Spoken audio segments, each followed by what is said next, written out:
स्वागत है आप सभी का आज की इस वीडियो में। आज की ये वीडियो जैसा कि आप सभी को पता है इन्वायरमेंट की एक सीरीज़ चल रही है, तो उसमें कि ये अगली वीडियो है और इस वीडियो में हम लोग जलमंडल यानी कि हाइड्रोस्फीयर के बारे में बात करने वाले हैं। तो चलिए शुरू करते हैं। हाइड्रोस्फीयर की बात करी जाए तो total amount of water on a planet is called hydrosphere यानी कि जलमंडल। पृथ्वी पर जितनी भी मात्रा में हमारा पानी उपलब्ध है वो जलमंडल के अंतर्गत आता है। ठीक है, जैसा कि आप सभी को पता है जो अर्थ है हमारा, अर्थ में केवल वन थर्ड कह रहा हूँ मैं, अर्थ में 71% वाटर है, 71% वाटर है यानी कि जल है, और बचा 29% क्या है, लैंड एरिया है। ठीक है, अभी जो 71% वाटर है इसको थोड़ा सा मैं आप लोग को क्लियर वे में बताता हूँ। जैसे हमारा अर्थ है, अर्थ दो चीज़ों से मिलकर के बना है, water and land, water and land. ठीक है, तो लैंड की बात करिए तो 29% है। ठीक है, इसमें हमारा पर्वत पहाड़ जो भी है सब है। ठीक है, वाटर की बात करी जाए तो 71% वाटर है, हमारा पूरा अर्थ 71% वाटर है। ठीक है, अब ये जो वाटर है 71% वाटर है, इसमें कौन कौन से वाटर आ जाएंगे? तो पहला आता है सरफेस वाटर, सरफेस वाटर पहला आता है। दूसरा आता है अंडरग्राउंड वाटर, अंडरग्राउंड वाटर जो हम लोग कुएँ या फिर हैंडपम्प से निकालते हैं, बोरवेल से निकालते हैं वो सब। और तीसरा है वाटर वेपर, वाटर वेपर। ठीक है, तो ये तीन तरीके से पानी पाया जाता है। ठीक है, सबसे पहले हम लोग बात करेंगे सरफेस वाटर की। सबसे पहले हम लोग बात करने जा रहे हैं सरफेस वाटर की। सरफेस वाटर की बात करें यहाँ पे है तो सरफेस वाटर हमको ओशन का वाटर यानी कि जो महासागर है उसका, सी यानी जो सागर है। अच्छा, सी और ओशन में ये डिफरेंट है कि जो सी है वो छोटा होता है और ओशन बड़ा होता है। ठीक है, सी बहुत सारे हैं, ओशन हमारा कितना है? आप लोग कमेंट बॉक्स में कमेंट करिए कि ओशन, नंबर ऑफ ओशन कितने हैं। रिवर की बात करें तो रिवर क्या है?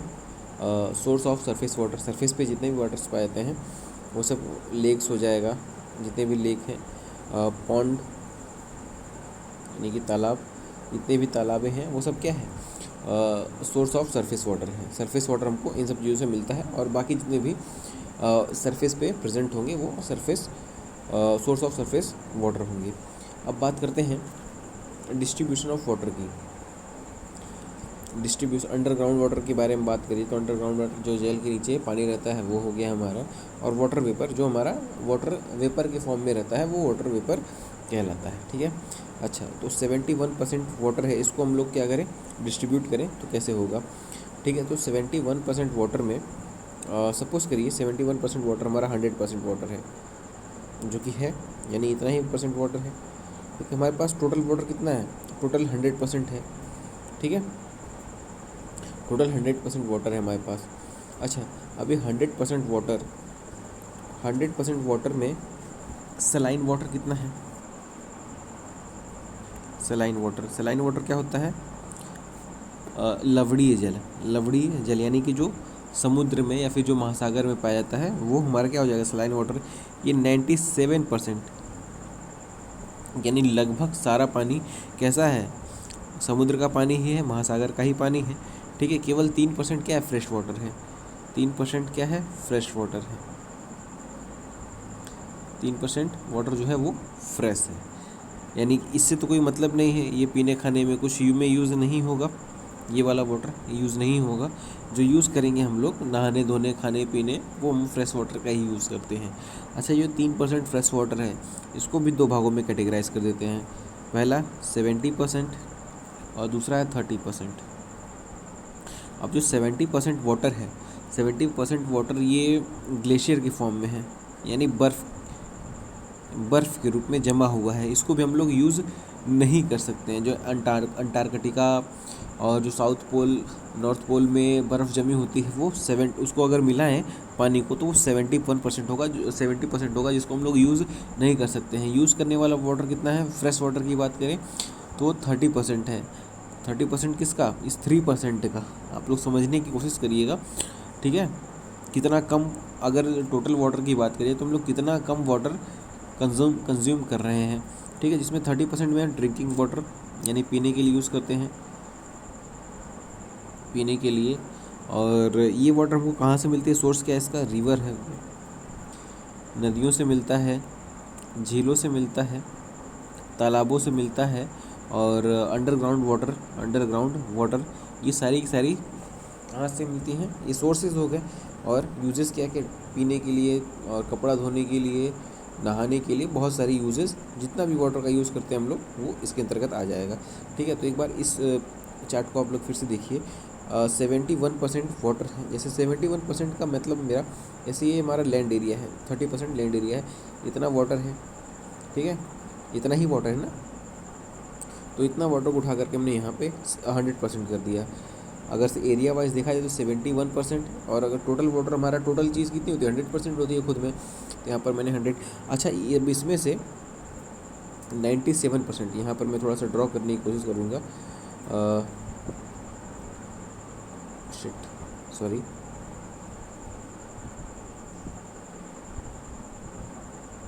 जैसे 97% वाटर, यानी कि इतना इतना जितना भी है, ये वाला पोर्शन छोड़ करके जितना पानी है वो कैसा है, सलाइन है। ये सब क्या है, सलाइन। बाकी जो 3% वाटर है, ये 3% हमारा वाटर है, इसको, ये जो 3% वाटर है, अब इस 3% को दो भागों में डिवाइड किया गया है, जो कि फ्रेश वाटर है। अब ये फ्रेश वाटर ग्लेशियर के फॉर्म में है, जो सबसे अधिक है 70%, और 30% हमारा ड्रिंकिंग वाटर है, ठीक है। जो यूज़ हम लोग कौन सा करते हैं, ये 30% वाला ही करते हैं। अच्छा, अब आगे बढ़ते हैं हम लोग, आगे बढ़ते हैं, आगे क्यों चलेंगे, अब हम लोग बात करते हैं लिथोस्फीयर के बारे में। लिथोस्फीयर क्या होता है, लिथोस्फीयर होता है हमारा स्थल मंडल, स्थल मंडल। अब इसमें क्या है, स्थल मंडल की बात करी जाए तो स्थल मंडल यानी कि जो हमारा पृथ्वी है, ये पृथ्वी है, पृथ्वी का एक हिस्सा हम लोग निकाल लेते हैं सेंटर तक, ठीक है। ये हमने निकाल लिया, ये वाला, ठीक है। इसकी लेयरिंग करी जाए तो ये बेसिकली 3 लेयर में है। पहला जो कि क्रस्ट है, दूसरा है मेंटल, और तीसरा जो है वो कोर कहलाता है, ठीक है। अब क्रस्ट की बात करी जाए, क्रस्ट की बात करी जाए तो इसमें सिलिकॉन और एल्यूमिनियम ज़्यादा पाया जाता है, सिलिकॉन और एल्यूमिनियम ज़्यादा पाया जाता है, इसलिए इसको सियाल के नाम से भी जानते हैं। इसमें सिलिकॉन और मैग्नीशियम ज़्यादा पाया जाता है मेंटल वाले पोर्शन में, इसलिए इसको सीमा या फिर सिम के नाम से कह सकते हैं। कोर जो है, इसमें निकिल और आयरन ये पाया जाता है, इसको नीफे कहते हैं, सियाल, सीमा, नीफे, ठीक है। तो ये याद हम रखेंगे। अच्छा, अब क्रस्ट, मेंटल और कोर से संबंधित कुछ इंपॉर्टेंट पॉइंट है, वो हम लोग बात करते हैं। अच्छा, जो लिथोस्फीयर है पृथ्वी के 29% का है, 71% क्या है, वाटर है, 71% वाटर है, 29% क्या है, लैंड है, ठीक है। ये इस लैंड एरिया को ही क्या कहते हैं, लिथोस्फीयर कहते हैं, ठीक है। अच्छा, अब क्रस्ट की बात करें तो क्रस्ट क्या है, पृथ्वी के बाहरी सतह को क्या कहते हैं, क्रस्ट कहते हैं। अब इस क्रस्ट को भी हम लोग डिफाइन करेंगे आगे जा करके, आगे आने वाली क्लासों में, ठीक है। तो ये जो क्रस्ट है, जो क्रस्ट है वो पृथ्वी की सबसे बाहरी सतह है, ठीक है। ये सिलिकॉन और एल्यूमिनियम की अधिकता पाई थी, इसलिए इस लेयर को हम लोग सियाल के नाम से भी जानते हैं। CSI, और SI का मतलब हो गया सिलिका, AL का मतलब हो गया एल्यूमिनियम। मेंटल की बात करिए तो सिलिका और मैग्नीशियम ज़्यादा पाए थे, इसको सीमा भी कहते हैं। और निकिल और आयरन ज़्यादा पाया जाता है कौन, कोर में, ठीक है, इसलिए क्या कहते हैं, इसको नीफे कहते हैं। अच्छा, क्रस्ट में ऑक्सीजन जो है वो 46%, सबसे अधिक पाया जाने वाला जो तत्व है वो क्या है, ऑक्सीजन। और उसके बाद 28% पाया जाता है हमारा सिलिका, ठीक है। फिर उसके बाद 8% पाया जाता है एल्यूमिनियम, ठीक है। एल्यूमिनियम हमको याद रखना है, एल्यूमिनियम, ऐसे तीनों याद रख लेंगे तो बहुत बढ़िया रहेगा। ऑक्सीजन क्या है, सबसे अधिक पाया जाने वाला तत्व है। सबसे अधिक पाया जाने वाला धातु क्या है, तो एल्यूमिनियम लगाएंगे, ठीक है। धातु क्या है, वो एल्यूमिनियम है, तो ये पॉइंट हमको याद रखना है, ठीक है। और बीच में क्या, सिलिका, ठीक है। सबसे ज़्यादा क्रस्ट की बात हो रही है, क्रस्ट में सबसे ज़्यादा हमारा ऑक्सीजन, इसके बाद सिलिका, उसके बाद एल्यूमिनियम। एल्यूमिनियम क्यों इंपॉर्टेंट है, क्योंकि ये सबसे अधिक पाया जाने वाला धातु है क्रस्ट में। आगे बात करते हैं, तो क्रस्ट में पाया जाने वाली सर्वाधिक मात्रा में धातु एल्यूमिनियम है। संपूर्ण पृथ्वी में सर्वाधिक मिलने वाला धातु कौन सा है, अगर पूरी पृथ्वी की बात करी जाए तो वो लोहा है, पूरे पृथ्वी में। अगर हम लोग खन पीन के निकालते हैं तो लोहा सबसे अधिक मात्रा में हमको मिलेगा। तो ये रहा हमारा क्रस्ट, मेंटल और कोर के बारे में। अब हम बात करेंगे बायोस्फीयर के बारे में।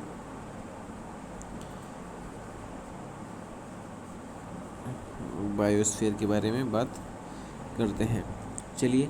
तो जैसा कि मैंने बताया था, बायोस्फीयर क्या है, where life can exist and grow. ये क्या है हमारा, ये लैंड एरिया हो गया, ये क्या है, ये वाटर, और ये क्या है, एयर। मैंने स्टार्टिंग में ही बताया था इंट्रोडक्शन वाली वीडियो में, आप लोग उसको, इस वीडियो को चेकआउट करिएगा, काफ़ी अच्छे से मैंने एक्सप्लेन किया हुआ है। तो ये वाला जो तीनों ओवरलैप कर रहे हैं, यही क्या है, जहाँ पे लाइफ एग्जिस्ट करेगी, क्योंकि तीनों चीज़ चाहिए होगी, लैंड भी चाहिए होगा, वाटर भी चाहिए होगा, एयर भी चाहिए होगा जीने के लिए, ठीक है। लाइफ एग्जिस्ट जहाँ पे करेगी वही क्या होगा, हमारा बायोस्फीयर होगा, ठीक है। तो अगर से डेफिनेशन की बात करी जाए बायोस्फीयर की, तो काफ़ी इजी सा, काफ़ी आसान सा डेफिनेशन है। Biosphere is the region of the earth where life can exist and grow. या अगर आप, हाँ मैं लिख दे रहा हूँ, चलिए इसको मैं लिख दे रहा हूँ, और 2-3 बार बोलूँगा तो आप लोग को भी याद हो जाएगा। क्या है, biosphere is the region of the earth, is the region of the earth where life can exist, where life can exist and grow। तो ये एक सिंपल सा डेफिनेशन है बायोस्फीयर का। आई होप आप लोग को ये क्लियर हुआ होगा, ठीक है। एक बार मैं और बता देता हूँ, बायोस्फीयर इज़ द रीज़न, यानी कि बायोस्फीयर एक ऐसा रीज़न है जहाँ पर, अर्थ का एक ऐसा रीज़न है जहाँ पर life can exist and grow, जहाँ पर लाइफ हो सकती है और आगे बढ़ सकती है ज़िंदगी, ठीक है। अब हम लोग बात करते हैं इकोलॉजी के बारे में। इकोलॉजी क्या होता है, ठीक है। अगर इकोलॉजी की डेफिनेशन की बात करी जाए तो जीव तथा उनके भौतिक, यानी कि जो अजैविक और अजैविक होते, जैविक हमारे जीव हो गए, जीवों तथा उनके भौतिक वातावरण के मध्य संबंधों को अध्ययन क्या कहते हैं, इकोलॉजी कहते हैं। यानी कि study of relationship between living organism and their physical environment is called ecology, ठीक है। जैसे कोई लिविंग ऑर्गेनिज्म है, ठीक है। अभी लिविंग ऑर्गेनिज्म का जो फिजिकल इन्वायरमेंट रहेगा, इसके चारों तरफ की जो वस्तुएं रहेंगी, ठीक है, इन दोनों के बारे में स्टडी क्या कहलाएगी, study of living organism and their physical environment is called ecology. I hope आप लोग को ये डेफिनेशन समझ में आई होगी। The study of a living organism and the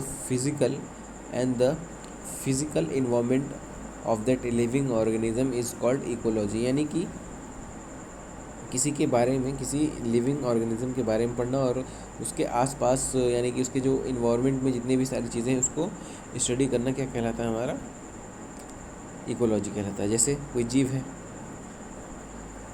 है, इसके तापमान भी होगा ना, वायुमंडल भी होगा और जल भी होगा और मृदा। इस तरीके से बहुत सारे फैक्टर्स हैं। तो इन सब चीज़ों के बारे में अध्ययन क्या कहलाएगा, हमारा इकोलॉजी कहलाएगा।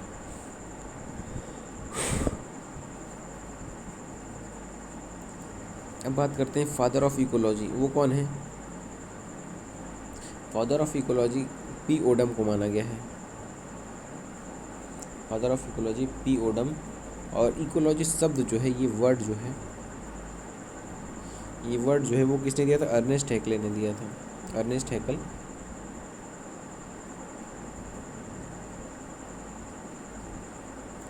अर्नेस्ट हैकल, ठीक है।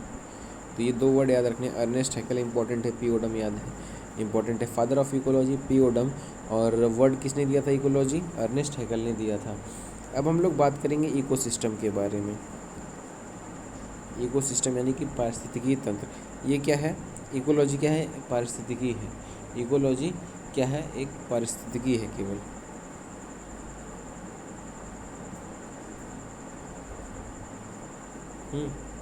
अब पारिस्थितिकी तंत्र इकोसिस्टम हो जाएगा हमारा। पारिस्थितिकी तंत्र, ठीक है। अब इसके में क्या है? तो इकोलॉजी जो है वो इकोसिस्टम में, इकोलॉजी एक यूनिट है।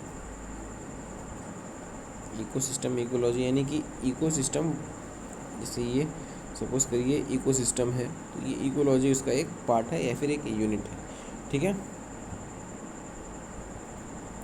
सॉरी, हाँ, इस शब्द का प्रयोग किसने किया था? एजी टॉन्सले ने, एजी टॉन्सले ने शब्द का प्रयोग किया था, ठीक है। अब इकोसिस्टम के बारे में बात करते हैं। डेफिनेशन क्या है? The study of interaction between organism and their physical environment of a particular area is called ecosystem, ठीक है। किसी क्षेत्र विशेष के जीव, यानी कोई जीव है उनके भौतिक वातावरण के बीच में होने वाली पारस्परिक क्रियाओं का अध्ययन क्या कहलाएगा? इकोसिस्टम कहलाएगा। आई होप आप लोग को ये वीडियो पसंद आई होगी। इस वीडियो में इतना ही, और इसके आगे हम लोग अगली वीडियो में डिस्कस करेंगे। तब तक के लिए थैंक यू सो मच, और वीडियो को लाइक शेयर सब्सक्राइब करते रहिए।